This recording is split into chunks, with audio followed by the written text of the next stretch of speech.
2, 1. 7 things you probably didn't know you need to know. I'm Jamie East, and this is the Smart 7. Good morning, it's Monday the 11th of October and it's National Coming Out Day. And a big happy birthday to Dawn French, Joan Cusack, Luke Perry and Cardi B. 7. The gas price crisis hasn't gone away, and with prices up by 250% since January, more and more businesses are calling for government action. And with concerns that the price cap which protects consumers could rise again before April, Business Secretary Kwasi Kwarteng had some reassurances. I've been very clear about this. The price cap is the biggest shield in terms of consumer prices. And I've said repeatedly that it will not be moved. It was set in August for the 6-month period between the 1st of October and the 1st of April. And it's not being moved. And as businesses look for additional support to cope with rising prices, there's a row going on between Kwasi and Rishi Sunak over what support he's requested from the Treasury, and alarmingly, he's still not totally guaranteeing that there won't be power shortages this winter. Well, I'm very committed and convinced that we will have full energy supply. I'm as certain as I could be, because obviously you know this is a global issue. Here in the UK, our job is to make sure there's minimal disruption.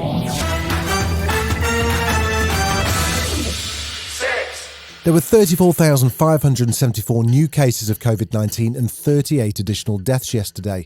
And as winter draws in, the head of the Health Security Agency, Jenny Harris, is warning that it's not just COVID-19 that we need to watch out for. There's also a serious risk attached to what is expected to be a serious year for flu after almost no cases last year.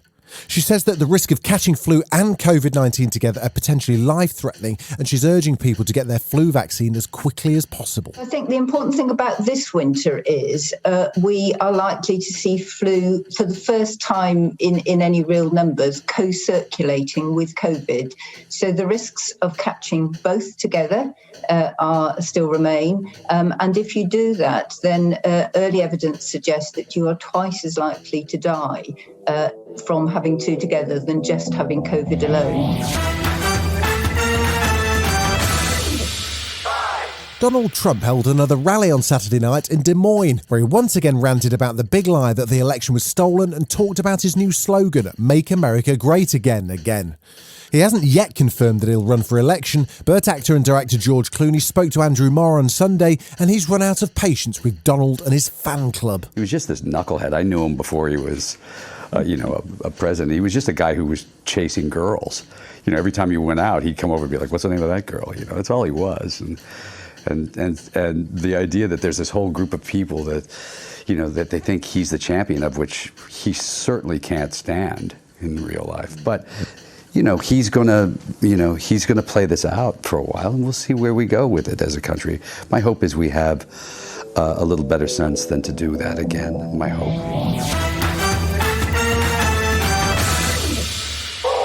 While Britain worries about the price of gas, Lebanon was plunged into a total blackout on Saturday for 24 hours as the two main power stations ran out of fuel.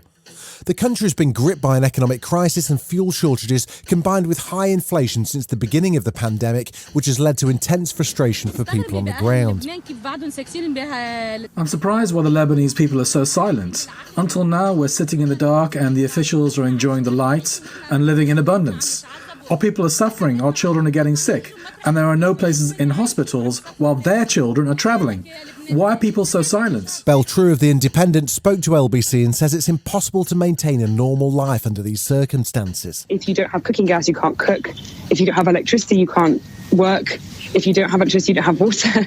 To me, it's staggering to see how far the country can keep collapsing and still stagger on. At the moment, there seems to be sort of political deadlock in terms of pushing through reforms to get, aid or loans from the IMF. But really, I think the state has already failed, clearly. The question is, how much worse is it going to get, and what's that going to look like for the people on the ground? Still to come on the Smart 7, Tyson Fury's singing in the ring, and Adeles having a go at Instagram Live. Right after this. You're listening to the Smart 7. If you're enjoying it, you might also like the Smart 7 Ireland edition. Just search and follow us on your favourite podcast platform.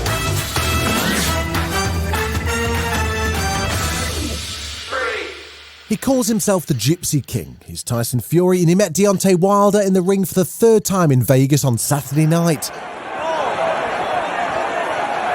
The fight went to 11 rounds, ending with Tyson landing a knockout blow on Deontay. You know, I'm not going to make any excuses. Wilder's a top fighter. He gave me a real run for my money tonight. And I always said, I'm the best in the world and he's the second best. You know, he's got no love for me, Deontay Wilder, because you know why? Because I beat him 3 times. And it's like, I'm a sportsman. I went over to him to show some love and respect, and he didn't want to give it back. So that's his problem. I'll pray for him, so God will soften his heart. And of course, it's not a Tyson Fury victory until he serenades us. I was walking in Vegas, and do I really feel the way I feel? Thank you very much. Kim Kardashian West took the reins of Saturday Night Live this weekend as guest host, and she did pretty well. She kissed Pete Davidson in an Aladdin-themed sketch, and she had a pop at her mum, Kanye, her sisters, and even O.J. Simpson in her opening monologue. I'm excited to be here tonight to show you guys that I'm so much more than just a pretty face. And good hair, and great makeup, and amazing boobs, and a perfect butt. Basically, I'm just so much more than that reference photo my sister showed their plastic surgeons.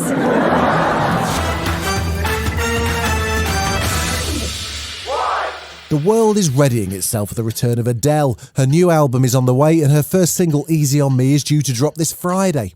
She's done front cover interviews for British Vogue and American Vogue, and she says the album's intended to explain her divorce to her son, so it may not be packed full of lols. She's in great form though, popping up on Instagram Live on Saturday night, although she did have a few technical difficulties. I don't know how to accept a request to be in the video. Don't know how to do that, sorry. I would if I could. Oi! Come here! They've gone crazy. Yes, I'm excited for Beyonce's next album. Are you mad? What's my next album going to be based on? Divorce, babe, divorce. This has been The Smart 7.